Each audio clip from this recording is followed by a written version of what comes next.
Hi viewers, எல்லாரும் எப்படி இருக்கீங்க? நான் உங்கள் டாக்டர் லட்சுமண். இன்னைக்குள்ள வீடியோ நம்ம எதை பற்றி பார்க்க போகிறோம்னா, முதுகு தண்டு உட்பட நமது உடலில் இருக்கக்கூடிய எலும்புகளை வலுவாக்கி, முக்கியமாக முதுகு தண்டை நிமிர்த்தக்கூடிய உணவுகள் என்னென்ன, அதை பார்த்தாங்க இன்னைக்குள்ள வீடியோவில் பார்க்க போகிறோம்.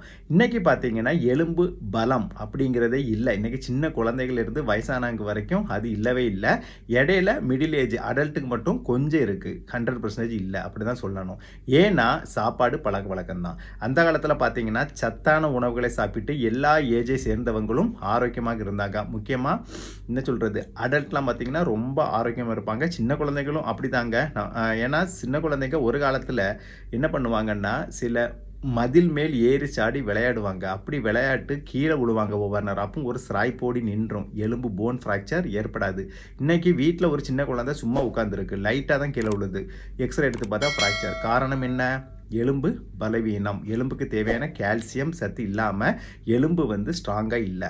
அதனால தாங்க இந்த மாதிரி ஃப்ராக்சர் ஏற்படுகிறது. முக்கியமாக சில வீடுகளில் இல்லை, பல வீடுகளில் கேள்விப்பட்டிருப்பீங்க, வயசானவங்க பாத்ரூம் போகும்போது வலிக்கு விழுந்து கீழே விழுந்து ஹிப் ஃப்ராக்சர் ஆகிருச்சு, நீ ஃப்ராக்சர் ஆகிருச்சு, கையில் ஃப்ராக்சர் ஆகிருச்சுன்னு. இதுக்கெல்லாம் என்ன காரணம்? அவங்களுக்கு வயசானனாலையா? இல்லை, எலும்பு பலவீனம். அப்போ இதுக்கெல்லாம் என்னங்க காரணம் பார்த்தீங்கன்னா வேற ஒன்றும் இல்லைங்க, உணவு தான்.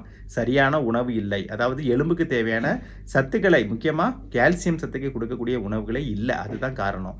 அப்போ இதை எப்படி டாக்டர் மேம்படுத்தலாம் அப்படின்னு கேட்டிங்கன்னா அதுக்கு தாங்க இந்த வீடியோ, கவனமாக கேளுங்க. இப்போ எலும்புன்னு எடுத்துக்கிட்டிங்கன்னா அதுக்கு கால்சியம், மெக்னீசியம், பாஸ்பரஸ், இந்த பல சத்துக்கள் தேவைப்படுது. முக்கியமாக இந்த 3 சத்து, அதில் கால்சியம் தான் ஹைலைட். ஓகேவா? இப்போ இந்த கால்சியம் சத்து எதுலேருந்து கிடைக்கும்னா, நமக்கு பாலில் இருந்து கிடைக்குன்னு எல்லாத்துக்கும் தெரியும். ஆனால் இன்றைக்கி குடிக்கிறதோ கவர் பால், அதுலேருந்து கிடைச்சிருமா? அதாவது ஒரு விஷயங்க, இந்தந்த சத்துக்கள் இந்தந்த உணவுகளிலிருந்து கிடைக்கும்னு நமக்கே தெரியும். ஆனால் உண்மையிலே கிடைக்கிறதா, அதை அனலைஸ் பண்ணி சொல்ல தான் நான் இருக்கிறேன். ஓகேவா? ஸோ பால்னு எடுத்துக்கிட்டால் நீங்கள் கவர் பால் வாங்கி குடிச்சிங்கன்னா கண்டிப்பாக பெரிய அளவு தேவையான கால்சியம், பெரிய அளவுன்னு சொல்கிறத விட எலும்புக்கு தேவையான கால்சியம் கிடைக்கவே கிடைக்காது. முடிஞ்சால் நாட்டுப்பால், நாட்டு பசும்பால் வாங்கி சாப்பிட பாருங்கள். அது வில்லேஜ் சைடில் இன்னும் கிடைக்கிது, ஆனால் சிட்டி சைடில் கிடைக்கிறது இல்லை. அப்போ கவர் பால் தான் குடிக்கணும்னா வாங்கி குடிங்க, அவாய்ட் பண்ணாதீங்க. ஏதோ கொஞ்சம் கிடைக்கும். ஆனால் அதுக்கு கூட இன்னும் நமக்கு தேவையான கால்சியத்தை வேறு உணவுகளிலிருந்து பெறலாம். இது தாங்க லாஜிக். இப்போ என்னென்னா, நமக்கு தெரியும் இப்போம்லாம் உணவு பழைய காலத்து மாதிரி இல்லை. பழைய காலத்தில் பால்னால் பால் குடித்தா போதும் கால்சியம் கிடைக்கும், ஏதாவது ஒரு உணவுலேயே கிடைச்சிரும். ஆனால் இன்றைக்கி அப்படி இல்லை. பல உணவுகளிலிருந்து நம்ம கொஞ்சம் கொஞ்சமாக என்ன பண்ண வேண்டியிருக்கு, சுரண்டி சுரண்டி எடுக்க வேண்டியிருக்கு கால்சியத்தை. ஓகேவா? ஸோ பால் கவர் பால் தான் கிடைக்கணும், வாங்கி குடிங்க, கொஞ்சம் கிடைக்கும்.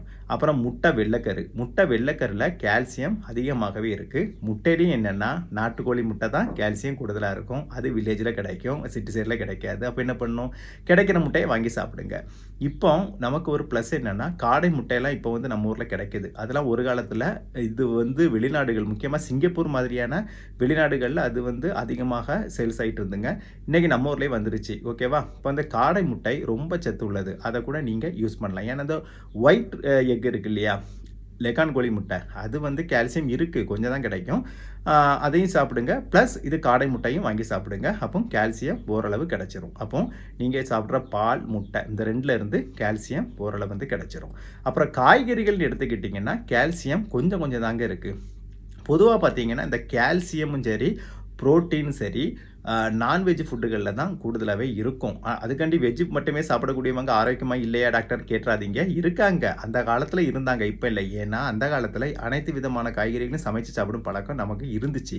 அதனால் தேவையான நான்வெஜ்ஜை விட தேவையான ஆரோக்கியமான சத்துக்கள் காய்கறி இந்த வெஜ்ஜில் கிடச்சிது. ஆனால் இன்றைக்கி அப்படியே சாப்பிட்றோம். இன்றைக்குள்ள மாடர்ன் லைஃப் ஸ்டைலில் ஏதோ ஒரு காய்கறி 2 காய்கறி, அது கூட இல்லை, சில வீடுகளில் வச்சு சாப்பிட்றோம்.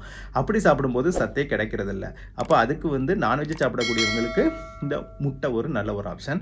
இந்த பால் சாப்பிடலாம், வெஜ் நான்வெஜ் 2லேயுமே பால் வந்துடும். ஓகேவா? முட்டை வெள்ளைக்கரு முக்கியமாக சாப்பிட்டுக்கலாம். இந்த காடை முட்டையில் ஃபுல்லாக கூட சாப்பிடலாம். அது ஒன்றும் மஞ்சக்கரு பெருசாக இருக்காது, சின்னதாக தான் இருக்கும். அதனால் அது பெரிய பிரச்சனை இல்லை. ஏன்னா மஞ்சக்கரில் கொழுப்பு கொஞ்சம் இருக்குது. அதில் நல்ல கொழுப்பு தான் கூடுதலாக இருக்கும். அது HDL அப்படின்னு சொல்லக்கூடிய நல்ல கொழுப்பு தான் கூடுதலாக இருக்கும். ஸோ நீங்கள் முட்டை, பால், முட்டை இந்த 2ம் எடுத்துக்கலாம்.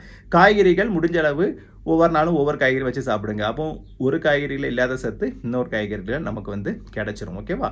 அப்புறம் வந்து நான்வெஜ் பிரியர்களுக்கான மீன்லயும் கால்சியம் சத்து கூடுதலாவே இருக்கும். முக்கியமா சின்ன மீன், நெத்திலி மீன், மத்தி மீன் இல்லன்னா சாலை மீன் சொல்லுவாங்க. அதுல கால்சியம் கூடுதலா இருக்கும். மீன்ல பொதுவா புரோட்டீன் கூடுதலா இருக்கும். ஆனா இந்த சின்ன மீன்கள்ல கால்சியம் கூடுதலா இருக்கும். அதான் சின்ன குழந்தைகளுக்கு சின்ன மீன் குடுக்கணும். அப்படி குடுத்தா அதுக்கு தேவையான கால்சியம் வந்து கிடைச்சிரும். இது வந்து சிம்பிள் ஃபுட். ஓகேவா? நான் இன்னும் சொல்லலாம். ஆனா நீங்க ஃபாலோ பண்ண கஷ்டம். இப்போதைக்கு சொன்ன முட்டை, பால், மீன் இந்த 3யுமே ஃபாலோ பண்ணி பாருங்க. இதுல நான்வெஜ்ல உள்ளவங்க 3யும் சாப்பிடலாம். வெஜ்ல உள்ளவங்களுக்கு ஆப்ஷன் வந்து பால் மட்டும் தான் இருக்கு.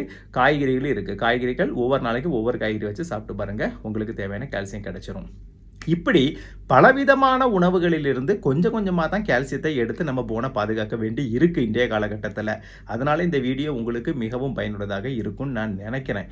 முக்கியமா பார்த்தீங்கன்னா, ஸ்பைன் சொல்லுவாங்க இல்லையா? முதுகுத்தண்டு. அது நேரா நிமிருவதற்கு கால்சியம் சத்து முக்கியமா தேவை. அடிபட்டா ஃப்ராக்சர் ஆகாம இருக்கிறதுக்கும் கால்சியம் முக்கியமா தேவை. ஓகேவா? நான் ஏற்கனவே சொன்ன மாதிரி கால்சியம், மெக்னீசியம், பாஸ்பரஸ் சத்துக்கள் இந்த உணவுகளில் காணப்படும். ஸோ இதை நீங்க அளவுக்கு அதிகமா சாப்பிட வேண்டாம். தேவையான அளவு சாப்பிட்டாலே போதும். இதை நீங்க கண்டிப்பா சாப்பிட்டுருவாங்க. உங்களுக்கு இம்ப்ரூவ்மெண்ட் தெரியும். ஏன்னா ஒரு நாள்ல ஒபாமா ஆக முடியாதுங்க. அதை ஞாபகம் வச்சுக்கோங்க. அதாவது எந்த ஒரு உணவும் நான் போடுற வீடியோல சொல்லக்கூடிய எந்த உணவுங்களும் சரி, எந்த ஒரு டிசீஸுக்கும் சரி, டெய்லி ஃபாலோ பண்ணி பாருங்க. கரெக்ட்டா ஃபாலோ பண்ணக்கூடியவங்களுக்கு இதனுடைய எஃபெக்ட் கண்டிப்பா இது புரியும். இது 1 வாரம், 1 மாசம் ஃபாலோ பண்ணிட்டு ஸ்டாப் பண்ணிட்டீங்கன்னா எஃபெக்ட்டே தெரியாது. ஸோ இதை நீங்க கரெக்ட்டா ஃபாலோ பண்ணீங்கன்னா ஆரோக்கியமாக வாழலாம். இதை உங்க ஃப்ரெண்ட்ஸ் அண்ட் ரிலேட்டிவ்க்கு ஷேர் பண்ணி அவர்களும் ஆரோக்கியமாக வாழ வையுங்கள். அது உங்களுடைய கடமை, என்னுடைய கடமையும் கூட. ஸோ இப்படி எல்லோருமே ஆரோக்கியமாக வாழ என்னுடைய வாழ்த்துக்கள்.